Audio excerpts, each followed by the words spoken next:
பண்ணணும்னா நம்ம ஒரு வாரம் டேட் பண்ணுவோம் அப்படிங்குது. அப்போ ஹீரோவோட அப்பா சொல்கிறாரு, உனக்கு எதுவுமே நார்மலாக நடக்காதா அப்படின்ட்டு. எனக்கும் அப்படி தான் ஃபீல் ஆச்சு. இந்த மாதிரிலாம் எங்கே நடக்குது அப்படின்னு சொல்லி. உனக்கு எதுவுமே நார்மலாக நடக்காதா?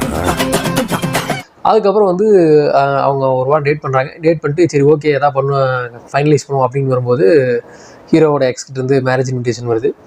அதை வந்து இந்த அம்மாட்ட கல்யாணம் பண்ண போகிற அம்மா பிரியா வாரியர்கிட்ட காட்டும்போது அந்த அம்மா என்ன சொல்கிறாங்க, சரி நீ எக்ஸ் கல்யாணத்துக்கு போயிட்டு தனியாக திரும்பி வந்தீங்கன்னா நம்ம கல்யாணம் பண்ணிக்கலாம், இல்லைன்னா நீ அப்படியே போயிடு அப்படின்னு சொல்லி வராங்க. அதுக்கப்புறம் வந்து ஹீரோவோட லவ் ஸ்டோரி என்ன அப்படின்னு சொல்லி கேட்க ஆரம்பிக்கிறாங்க.